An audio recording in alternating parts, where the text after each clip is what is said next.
Friends, जय माँ बगला मुझे निवासी। देखिए, सबसे पहली बात तो मैंने अभी रेणुका माँ की बताई आपको। जो भी मुझे मानते हैं, आज माँ को नींबू का हार चढ़ाइए और ये मकसद से चढ़ाइए कि जो भी लोग हमारी विद्या माँ का रास्ता रोकने की कोशिश करते हैं, बार बार उन्हें नीचा दिखाने की कोशिश करते हैं, उनको आपको सबक सिखाना है। ये बोल के नींबू का हार चढ़ाइए, चाहे कोई भी हो।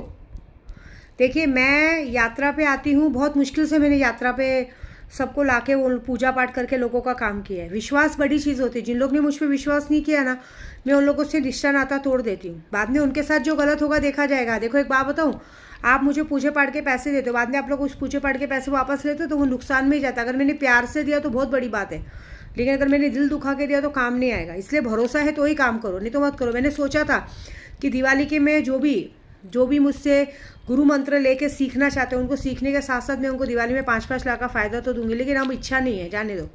क्योंकि आज की तारीख में हम लोगों का भला करने जाएंगे, लोग सीखना नहीं चाहते। 21,000 भी देंगे कि 5 लाख मिलने वाला है। इससे अच्छा मैं वो पैसे सारे कामाख्या में यूज़ करूँ, काम करूँ, जो भी मेरे साथ जुड़े हों उनके लिए करूँगी। अब यहाँ से यात्रा शुरू होगी। अब मैं नवरात्रि की पूजा करूंगी घर पे। नवरात्रि की पूजा करके, दिवाली की पूजा करके, जो दिवाली के दिन शक्तियाँ साक्षात्कार दर्शन देने वाली, जितने लोगों ने भी गुरु मंत्र लिया देख लीजिएगा, जिन्नात उनको साक्षात्कार दर्शन देगा। उसके बाद डायरेक्टली अब मैं जो खाटू श्याम नगरी जाती हूँ हर महीने, तो अब खाटू श्याम डायरेक्टली विद्या देवी 1 नवंबर को जाएगी, वो भी सोने की बांसुरी लेके, क्योंकि मैंने वादा किया था कि मैं 5 तोले की सोने की बांसुरी लेके जाऊंगी। ठीक है, तो वही बांसुरी लेके बाबा जी को चढ़ाने के बाद वहाँ से मैं कामाख्या की यात्रा के निकलूंगी और 5 दिसंबर को वापस आऊंगी। देखिए, मेरे साथ बहुत सारे जन आते हैं, ड्राइवर हो, मेरे पति हो, सब कुछ हो, सबको इजाज़त है। आप लोगों को मैंने कभी किसी चीज़ की कमी नहीं दी, लेकिन अगर मुझसे कोई झूठ फरेब या कुछ बोलेंगे तो वैसे मुझे नहीं चाहिए। इस बार भी ऐसे हो गए तो कुछ नेगेटिव लोग साथ में आ गए थे, जिनकी वजह से बार बार गाड़ी में प्रॉब्लम आ रही थी। मुझे पायगुन समझ में आ गया था, लेकिन कोई बात नहीं, उनका कर देखो। हमारा आप 50,000 का नुकसान करोगे, लाख रुपए का आपका नुकसान करने के लिए खड़े ये लोग।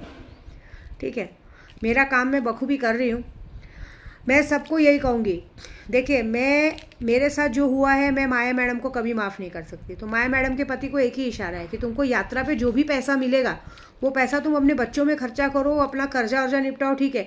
लेकिन उसमें से अगर 1 रुपया भी माया मैडम के लिए तुमने खर्चा किया तो एक बात याद रखना कि बहुत बड़ी मुसीबत में फंसोगे। हो सकता है पुलिस का चक्कर तुम्हारे पीछे पड़ जाए, या कोई केस हो जाए, या कोई बहुत बड़ा नुकसान हो जाए। क्योंकि ऐसी औरतों को हमारी डिक्शनरी में माफ़ नहीं किया जाता है जब तक कि ये मर न जाए।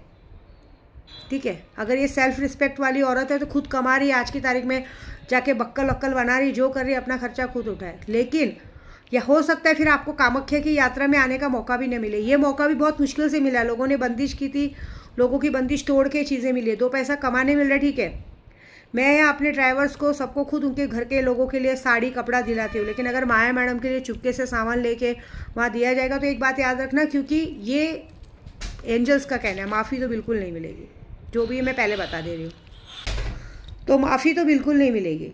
इसलिए जो भी काम करें सोच समझ के करें। आगे एक बहुत बड़ी यात्रा है, वो यात्रा जन कल्याण के लिए। मैंने देखिए उस यात्रा के लिए किसी से पैसे नहीं मांगे कि मुझे आप 1.5 करोड़ दो, 2 करोड़ दो। मैंने अपने ग्रुप वालों से भी नहीं मांगा है। मैं सक्षम हूँ पूजा करने के लिए। और जितने लोगों ने मुझे, आज कितने लोगों ने जज किया है कि पता चला माँ तो पैसे लेती जा रही, वापस करेंगी कि नहीं। आप अगर पैसे के थ्रू, आपने 2 पैसा कमाने के थ्रू मुझ पे पैसे डाले ना, कि आपको उस पैसे को फ़ायदा मिलेगा तो चीज़ें मिलेंगी। लेकिन अगर मैंने किसी का रिटर्न कर दिया तो एक बात याद रखना, एक्चुअली कुछ लोगों का दिमाग कैसा हो गया, हाथी निकल गई, पूछ निकलने वाला जब टाइम आया तो पीछे हट गए। तब इनको बच्चे याद आते हैं, पति याद आते हैं, ये याद आते हैं। ये सब काम शुरू करने से पहले सोचना चाहिए था। हमने आपको ज़बरदस्ती नहीं की, ठीक है। हमने कोई आपका माइंड वॉश नहीं किया कि मैं आपके सामने बैठ के आपका माइंड डाइवर्ट किया। आप एक बार ना बोल देंगे तो चीज़ें ना ही हो जाएगी, हम थोड़ी ना आपके पीछे पड़ेंगे। तो कोई बात नहीं, जिसकी जैसी करनी वैसी भरनी। मेरा काम है पूजा करना, काम करना, क्योंकि अब मुझे अपने कामाख्या की तैयारी करनी है। क्योंकि कामाख्या की तैयारी तो मेरी अपने आप हो जाएगी, क्योंकि मैं जानती हूँ ना, अभी इस नवरात्रि में कम से कम डेली विंध्येश्वरी चालीसा शुरू होगी। इस 9 दिनों में भी बहुत बड़ी पूजा चालू होगी। हनुमान चालीसा का पाठ डेली चालू है। इस 9 दिनों की पूजा में, जो 9 दिनों की जो पूजा होगी ना, वो इतनी बड़ी होगी, क्योंकि इस बार मैंने मूर्ति जो लाई है ना, ऐसे रुद्र अवतार नहीं लाया है कि महिषासुर मर्दन करते हुए नहीं लाया है। एक राज सिंहासन पे बैठी हुई दुर्गा माँ को लाया है, क्योंकि उनकी पूजा करने से जितने लोग भी मेरे से जुड़े हैं, वो भी अपने राजाओं के जैसे राजपाट पे बैठ के राज करेंगे। वो किया है। हमने किसी से दुश्मनी निकालने वाली मूर्ति नहीं लाई है, क्योंकि जब हम उग्र रूप लाते हैं तो घर में भी उग्र वातावरण रहता है। देखिए, सब दुर्गा माता का मर्दन वाला रूप लाते हैं, लेकिन इस बार मैंने राज रानी वाला रूप लाया है, राजेश्वरी वाला रूप लाया है। कामाख्या में पूजा चालू होगी सब जगह, क्योंकि यहाँ से जब मैं कामाख्या की यात्रा पे जाऊँगी तो कामाख्या में भी, वहाँ पे भी मेरे को घर लेना है, वहाँ पे भी सारी चीज़ें होंगी। वहाँ तो मेरा घर है, लेकिन अब ऑलरेडी प्रॉपर एड्रेस के साथ घर लिया जाएगा कि जितने भी लोग मुझसे मिलना चाहते हैं वहाँ आके आराम से मिल सकें। तो भी मेरे गुरु का आदेश है, अपने घर पे नहीं, जिसको मिलना है मंदिर में बुलाओ। मेरे गुरु भी अपने घर पे मुझे भी नहीं बुलाते कभी, वो उनका एक अलग है, क्योंकि बोलते पब्लिक कभी किसी के नहीं होते। आपने अच्छा किया तो अच्छे हैं, नहीं तो बुरे भी बहुत बड़े हो जाते हैं।